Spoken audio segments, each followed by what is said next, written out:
The Ukrainian-born cinematographer quickly gelled with Baldwin. The people who watched The Daily said that her work was beautiful.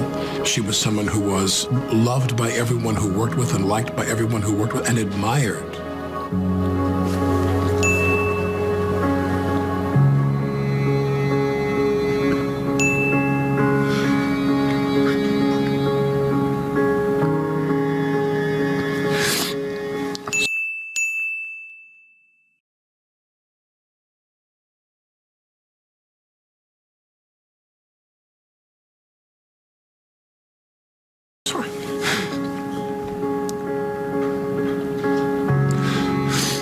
But admired by everybody who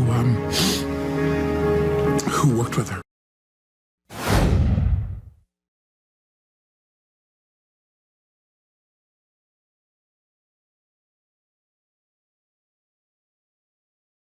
Rehearsing that scene. Was it an actual rehearsal? There's some disagreement about that, whether it was a formal rehearsal at that time. This is a marking rehearsal where I'm going to show her. She's standing next to the camera. She's like this, you or me. She's got a monitor here. The camera is here filming that way. She takes a monitor that is his monitor, the operator, and turns it toward her. It swivels, and she says to me, hold the gun lower. Go to your right. Okay, right there. All right, do that. Now show it a little bit lower. And she's getting me to position the gun. Everything is in her direction. She's guiding me through how she wants me to hold the gun for this angle. And I draw the gun out and I find a mark. I draw the gun out, I find a cut. And what's really urgent is the gun wasn't meant to be fired in that angle. So if you're shooting directly into the camera lens, you're not aiming? I'm not shooting into the camera lens. I'm shooting just off. Just off. Right, in her direction. I'm holding the gun where she told me to hold it, which ended up being aimed right in below her armpit. It was what I was told, I don't know. This was a completely incidental shot, an angle that may not have ended up in the film at all.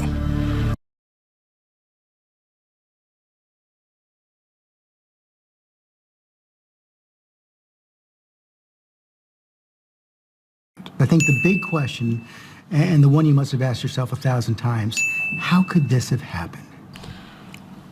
Well, there's two things I want to say about that. One is that when I talk about this, my concern is that I don't sound like I'm the victim. Because there is a victim. There's a woman who died, and my friend got shot. He's my friend.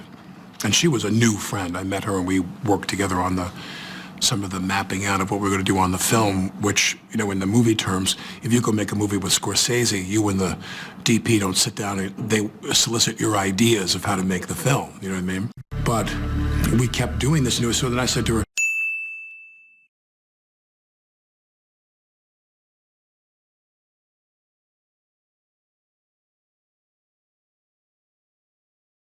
now in this scene, I'm going to cock the gun.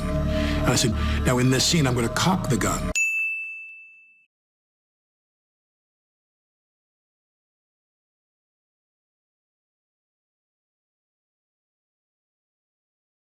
And I said, do you want to see that? And she said, yes. So I take the gun and I start to cock the gun. I'm not going to pull the trigger. I said, do you see that? She goes, well, just cheat it down and tilt it down a little bit like that. And I cock the gun. I go, can you see that? Can you see that? Can you see that? And she says, and then I let go of the hammer of the gun and the gun goes off. I let go of the hammer of the gun and the gun goes off. At the moment. The decisive That was the moment the gun went off, yeah. That was the moment the gun went off. It wasn't in the script for the trigger to be pulled.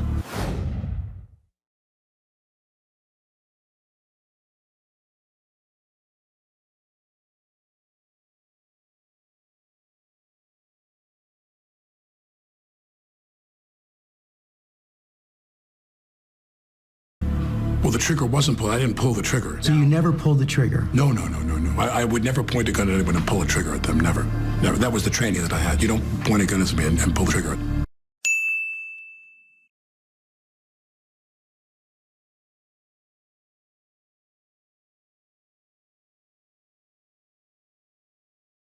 On day one of my instruction in this business, people said to me, never take a gun and go click, click, click, click, click, because even though it's incremental, you damage the firing pin on the gun if you do that. Don't do that.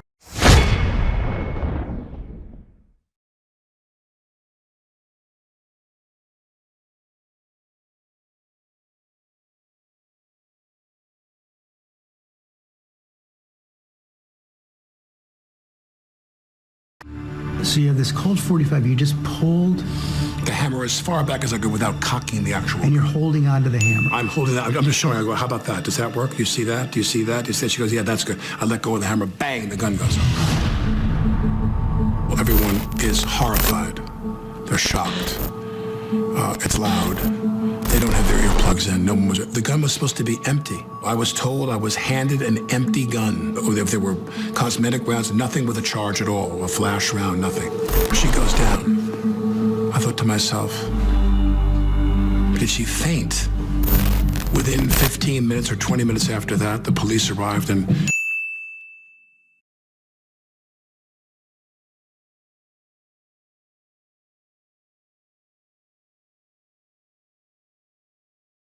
took the church set and put the crime tape around it, the yellow tape, and forced us all to the perimeters of the parking area where we sat and waited.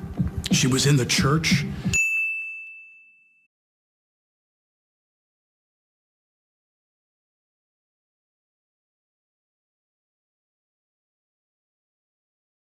And she was not taken out of the church for quite a while. In the aftermath, there was chaos and confusion. But nobody told you what happened? No. It wasn't until I was in the police station. Hours later, I mean, it was like seeing aliens. It was utter disbelief over the idea. It was unacceptable, the idea that it was a live round. And finally, one of the police officers, at the conclusion of my interview, I was there for like an hour and a half or so, she takes her phone and she slides it across to me. She says, that's what came out of Joel's shoulder, a 45 caliber slug. It was a real bullet. Had you known that Joel had been hit?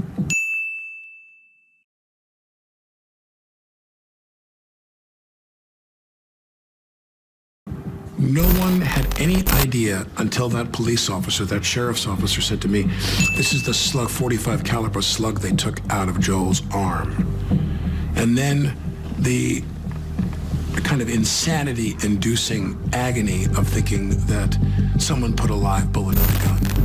The notion that there was a live round in that gun did not dawn on me till probably 45 minutes to an hour later. 45 minutes to an hour. Well, she's laying there and I go, did she get hit by wadding? Was there a blank? Sometimes those blank rounds have a wadding inside that packs, it's like a cloth that packs the gunpowder in. Sometimes wadding comes out and can hit people and it can feel like a little bit of a poke. But no one could understand, did she have a heart attack? Because remember, the idea that someone put a live bullet in the gun was not even in reality. Did you go up to her or did you back away? I went up to her and then we were told to get out of the building. We were forced to get out of the building. The medics came in. I mean, I stood over her for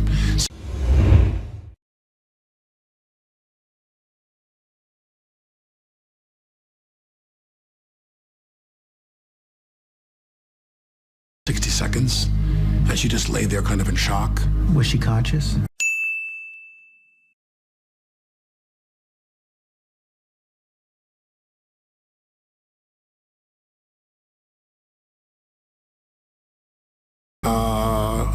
My recollection is yes.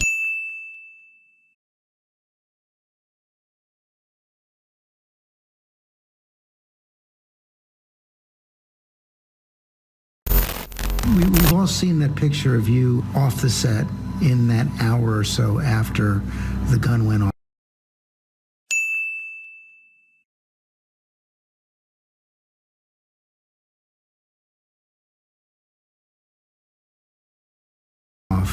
What were you doing? What was going through your mind?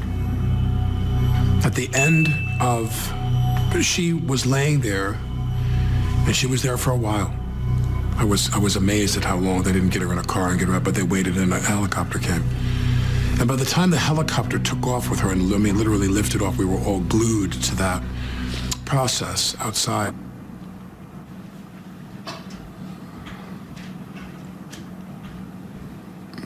When she finally left, I don't know how long it was she was there, 30 minutes, 40 minutes? It seemed like a very long time.